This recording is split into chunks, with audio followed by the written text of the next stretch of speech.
Hillary Clinton America has mastered the dark arts. Now she's trying her hand at the culinary arts.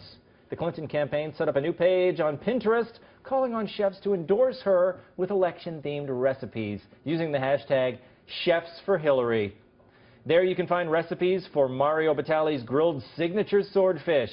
Rebecca Charles offers a Lady Liberty lobster roll and Democratic blueberry cookies.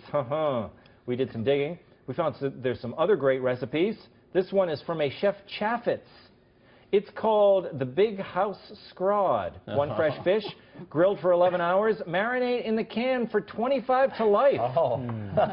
Other favorites include collared by the FBI greens and the 13-hour casserole. That sounds lovely. The recipes have proved so popular, they've even added Bill-themed dishes like cigar smoked salmon and Little Rock Mountain oysters. Why don't you try your hand at some recipes? Hashtag it Red Eye and Chefs for Hillary. Yum. Yeah. Brendan, look, this is really going out on a limb here. Celebrity chefs for Hillary. I'm surprised. Yeah, it's exciting. I mean, I think the #1 recipe is going to be just really, really dry toast. I think that's going to be the big hit for everybody. Yeah. Well, look, Hillary is trying to, take advantage of the social media. She's got some powerful friends. Mario Batali's got a few bucks, right? Yeah. I'm thinking after tonight, this hashtag might turn around. You know when people start the hashtags and they flip around, right? We got some creative people out there in the Twitterverse. They might be making their own recipes, right? Well, I don't think, and she's trying to be, a woman of the people. Probably having the celebrity chefs aren't, going to make it for her. Do you remember there used to be, Ladies Home Journal would do the First Lady cookie recipes. Oh, yes. And then you would vote on each one. And so I think this year they sort of scrapped it because Bill, sent them edible underwear, not an actual cookie. Him too. That joke would be better in the 90s when he looked at it. It's okay. It does look awful. Come on, I don't mind a good 90s throwback joke.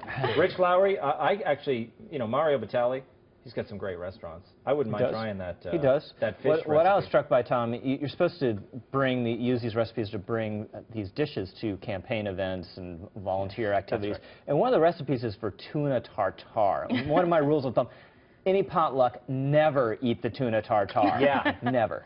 Or the beef. Anything tartare. Yeah. Or with mayo, outside, right? That's right. Anything salad. Sorry. You always go to those. You sounded so uncertain about that. You weren't sure about that rule? I think you get Zika that way. Well, look, deviled eggs, they're always out in the sun. I like deviled eggs, but they're always serving them at 4th of July. They're out there in the sun, and there's flies sitting on the big...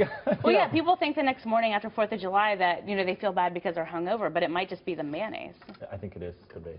Yeah, I have a different take on it. I think, first the Clintons killed or allegedly killed Vince Foster. Oh, I'm glad you threw that in. Isn't it amazing when you can throw the word allegedly after anything and it makes it all sound good? But and then that DNC staffer a couple weeks ago perhaps that leaked the emails. And now they're coming after our cereal, Tom.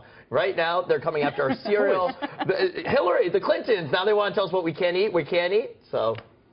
No idea, dude. How does our cereal? There's a recipe out there for cereal. Oh, there is. Oh, you know what? Woo! I'm here all night, folks. I'm glad you read all the recipes. Yeah, I said allegedly.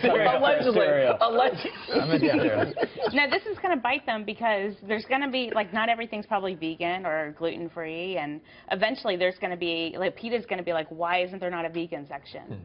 Yeah, there should be. Was there any vegan recipes? Those cookies are, can vegans eat cookies? They can't eat anything with the shadow, so it's kind of hard to There say. are vegan cookies that they're horrible. Yeah, they I would assume. Horrible. Well, gluten-free. I'm always eating gluten-free snacks because I have kids, and you go to the parties, and they can't have the gluten. Terrible. Gluten-free brownies, horrible. Can experience joy, though. I've seen it happen. You have? Yes, it's possible. You know some? One time I saw a vegan using a yo-yo, and he was really happy.